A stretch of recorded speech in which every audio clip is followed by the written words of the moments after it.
There's an old saying that I'm sure you're probably familiar with: those that can do, and those that can't teach. Hi, this is Phil Gurski, President and CEO of Borealis Threat and Risk Consulting in Russell, Ontario, Canada, just south of Ottawa, and you're listening to Quick Hits. Now, that phrase is a little bit unfair, and I don't want to give the impression that I am dismissing those that teach. My own wife, when I met her, was an elementary school teacher. And for me to dismiss those that teach would be, well, personally embarrassing. And if she listens to this podcast, I could land me in deep water. I certainly do not dismiss academics as a whole. I have many very good friends who are in academia. I myself was an academic of sorts for a while. I taught linguistics at the Carleton University in Ottawa. More on that in a bit. In the 1990s and 2000s, I did 2 years of a doctorate in linguistics at the University of Toronto in the early 1990s, unfinished as it turns out. And I'm also the director of the National Security Program at the University of Ottawa's Professional Development Institute, meaning I have a long history with academia. And for me to criticize it unabashedly would be almost kind of like criticizing it myself. The reason I'm raising this today is I got a very interesting comment from someone last night. I was talking to a young lady that I have been engaged with for a while and some career advice in national security. And it turns out that her husband is in law enforcement, I believe. And she was saying that anyone that she has asked in the practitioner realm, so law enforcement officers and others, when she asks for recommendations on who to listen to, who to read, who to download when it comes to issues around Canadian national security, she's getting the same response all the time. And that response is, and I quote, "You gotta listen to Phil Gurski." When she told me that, I was kind of taken aback a bit. I was slightly embarrassed, to be perfectly honest. But at the same time, I felt this is kind of cool. This indicates that there's a set of practitioners, and I have no idea how big this set is. It could be 10 people, it could be 10,000. I have no clue. But that for a certain number of people, there is a sense of trust. There's a sense of appreciation for the work that I do, being the podcasts, the blogs, maybe the books I've written, because I've sold a lot of books to practitioners, that I'm either speaking the same language or I have some kind of an understanding, not an innate understanding, but a learned understanding through my 32 plus years in security intelligence in Canada, that they share as well. And that they like the way I frame things, the things I say. And in all honesty, I do go out of my way to recognize practitioners for the work that they do. True story, I was meeting a old friend from CSIS, the Canadian Security Intelligence Service, just today at a Tim Hortons.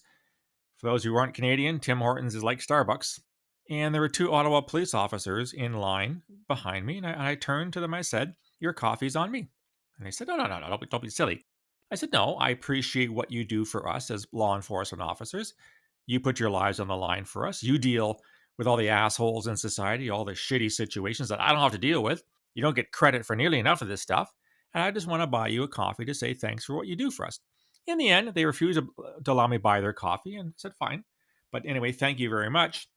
I'm not an ex police officer. Hell, I'm not even an ex intelligence officer. But I am an ex practitioner.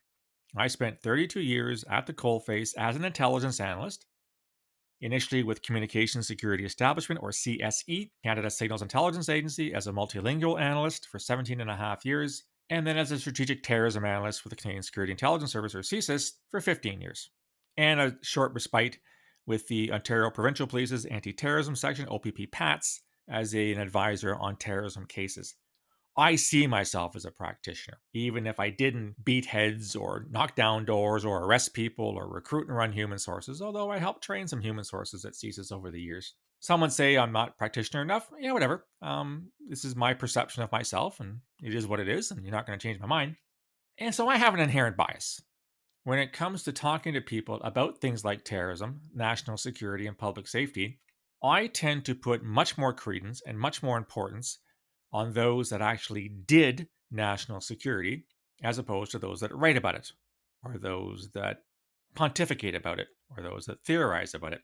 It is what it is. Like I said, I'm not dismissing academics holus bolus because I have far too many people I respect. And yet, once in a while you come across this story where you just see how great the chasm is this time, sometimes, between these two worlds. This is a story from a year ago, August of 2020, where it's from the CBC, which is becoming more and more left of center every day, much to my chagrin. I used to read the CBC religiously for years and find I can barely read it most days these days. And this is an announcement by Carleton University's Institute of Criminology and Criminal Justice announcing the end of all student internships with police forces and prisons. Now, the article goes on to say that typically some 80 third-year criminology students are given internships with Ottawa Police, the RCMP, Royal Canadian Mounted Police, Correctional Services Canada, and the Ottawa Carleton Detention Centre, which is a jail just on the southeast side of town. And some professor called Jeffrey Monahan, I couldn't pick him out of a one-person lineup, said, quote, those institutions, i.e. the RCMP, jails, etc., have done too little to acknowledge systemic racism and work to eliminate anti-Black and anti-Indigenous sentiments, practices, and policies. And they've given lip service to reform. And therefore, we're going to make sure that the internships end.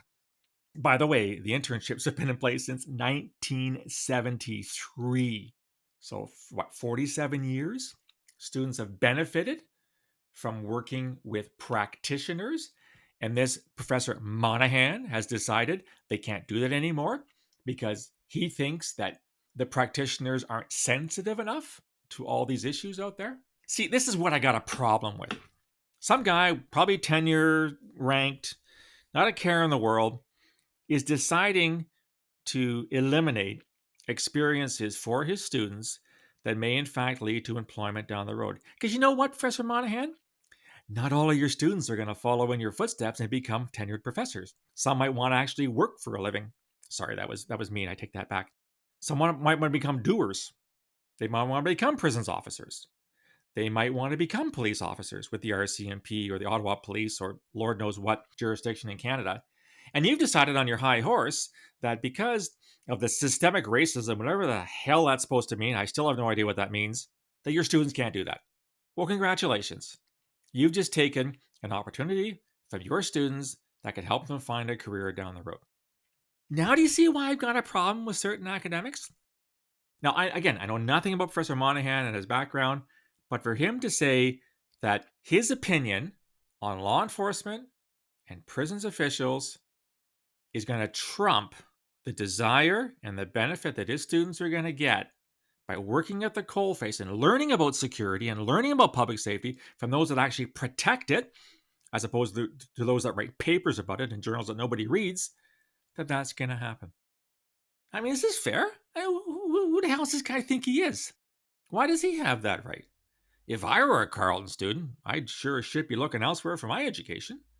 Hint, hint, I run the program at University of Ottawa, National Security, Professional Development Institute. We've got courses taught by practitioners for practitioners. You might want to look at our program. Bottom line is that there's enough questions and enough challenges out there for all of us to play nicely together in the sandbox. I welcome, on any given occasion, input from academics who at least have some respect for what I did for 3 decades plus, who don't dismiss all practitioners as knuckle-dragging Neanderthals. Or maybe, is that against woke culture now? Can I call Neanderthal knuckle-draggers? I have no idea. I'm losing the text here. But if you're going to decide, holus bolus, that all practitioners are the same, and this is what systemic racism means, by the way, irrespective of whether you yourself practice it because you work for the RCMP or CSIS or Ottawa Police or God knows what, you are by definition labeled with the same thing. Who else labels all people with the same moniker despite their actual actions? Ooh, I don't know, Al-Qaeda? Islamic State? Who sees everybody who doesn't believe in their aberrant form of Islam as the enemy? No, I'm not calling Professor Monahan a terrorist, don't get me wrong, but he certainly is applying a very, very generalized notion as to what's wrong with our society to a whole bunch of people, the vast majority of whom are not systemically racist. Bottom line is, guys, is that we need to do a much better job of allowing each other to have opinions on a variety of areas. We need for practitioners to talk to academics and vice versa, not to have the academics lecture to the practitioners on what they should do, and for practitioners to acknowledge that there are academics that have interesting insights that help us do our jobs. I was part of that with academic outreach at CSIS for many, many years, and some of the friendships I've made over the years stem from that particular program. But when we start calling each other names and start rejecting each other's participation based on some notion that we are not qualified to participate, then we know we have a problem. Anyhow, that's what I think. What do you think about this chasm between what they used to call town and gown in Oxford, I believe was the term that was used? Is it right? Are we doing things the right way? Can we do better? Drop me a line. You can reach me on email borealisrisk@gmail.com or on Twitter @BorealisSaves. You can also find me on LinkedIn and on Facebook. If you like the content and want to get more, go to my website, borealisthreatandrisk.com. Hit the subscribe button. You'll get a free daily digest of all the podcasts and blogs into your inbox every single morning. There's also a link there to my new book, The Peaceable Kingdom, the history of terrorism in Canada from Confederation to the present.